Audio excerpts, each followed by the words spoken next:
guys, it's Wengie here. Welcome back to my channel, and today is a heart-to-heart and a real talk with you guys because I actually don't do enough of that on this channel. I do weekly advice videos on my vlog channel where I share a lot of my life and even cried in one of my last ones with you guys, and that was intense. I was even too scared to put that up, and one of you guys asked me to let people know because they didn't know I had the vlog and advice channel. But today I just wanted to do a heart-to-heart with you guys so you guys can get to know me a little bit better. And I just want to say before I start this video, I have no intention of gaining any sympathy for this video. I'm not sharing this story because I feel like I was in the worst of circumstances. Not at all. I'm still incredibly lucky. The reason why I wanted to make this video is I want to show you guys that you shouldn't be limited by any circumstance that you were born in. The thing about being born into certain families, countries, or situations is you actually have no choice about that. It is given to you, but it doesn't mean that it should limit you. That is the point of today's video. If you kind of sense any other intention other than that, I'm really sorry, it was unintended. Just really wanted to share this story with you guys. The things that you guys probably don't know is my family wasn't actually that well off. We were first generation immigrants in Australia, and that meant that my parents came here incredibly poor. Now, my dad came to Australia as a refugee as part of the Tiananmen Square massacre, and that was the only way he was able to leave the country, and he had to make that difficult decision to come to Australia versus having a more comfortable life in China because all his family was there. He had to take out a loan to come to Australia. At the age of 35, not knowing any English, learning it from scratch, and then doing a PhD. So I am really respectful for what he has achieved, and it was a really great lesson for me as well to learn from him. He basically did that while living on $7 a week. He used to wash dishes to earn money and ate the leftovers there because he couldn't afford to eat food, I guess, to go out and buy food. So he was really lucky that he could get through that period. It's a very, very little amount of money, but he kind of did that for his family, me and my mum. Then he was able to bring my mum over, and I was left in China with my grandparents, and I was there till I was 4. And I remember coming to Australia when I was 4, and my parents told me that I cried when I saw them because I've been away from my parents for so long that I actually didn't recognize them. And I was holding on to my grandpa, who was the one that brought me to Melbourne, actually, in Australia, and didn't want to leave him and didn't want to go with my parents because I didn't know who they were. They were strangers to me. That was an interesting experience. I don't quite remember it. My mom, who was actually a university graduate, had to become a cleaner and would clean during the night because that was the only job she could get. And I remember my dad picking her up really late, and I would sleepily go with him in the car because I didn't want to be left alone to pick up my mom from her all-night shifts of cleaning. My parents worked a lot, so I spent a lot of time by myself at home because yeah, they just worked a lot because we needed to pay for our rent. And I remember everything that we had was mainly secondhand. Our vacuum cleaner was picked up from the side of the road, and my dad just kind of fixed it, and we just used that for the next like 15 years.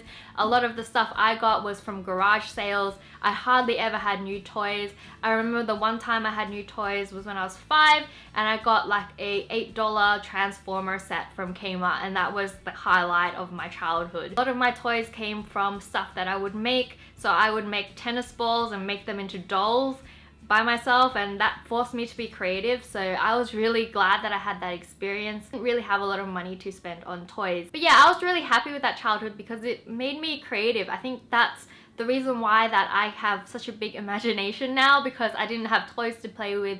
So I literally would have to rely on my imagination and things to create games and stuff to entertain myself. So that is one awesome thing that came from that. And then my parents both found jobs in Sydney that paid a little better, so we moved here. One really important lesson that my parents taught me is you can come from nothing and actually create a really good life for yourself.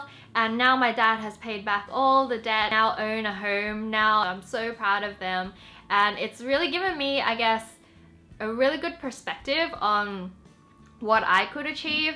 Although I wasn't born in an incredibly affluent family, and you know, I didn't get a lot of luxuries that a lot of other kids get because we moved to a more affluent suburb in Sydney. I was surrounded by kids that came from really well-off families, and it's really easy to start comparing yourself with them, and you know, they're getting like Mini Coopers for their 16th birthday. It can get really hard living in that society when your parents are not as well off, but it's definitely given me a lot more responsibility. I looked after myself a lot. I learned to cook. I just want to tell you guys that no matter what kind of family you're born into or what social class or whatever, don't let that stop you. There are always creative ways that you can attain, you know, what you need to attain. It's very easy to start thinking, oh, you know, they got it so easy because money makes money, or they got it so easy because they have connections or whatever, and I wish I could go to, you know, this kind of class to get better at this, but my parents can't afford it. I mean, there's lots of great ways on the internet. You can learn things now. I don't think that's any issue at all. So yeah, whatever dreams that you have, guys, seriously, don't let your birthright limit you. Just let it like grow you. Because of the way my family is, I'm actually a lot more resilient. I work a lot harder. I'm a lot more creative than a lot of people I know that were born in affluent families, because they never had the circumstances where they had to practice that. So that's one thing you have on them. And if you were born in an affluent family, then you have great benefits that you can use to its full potential, and you should do that because you're incredibly lucky.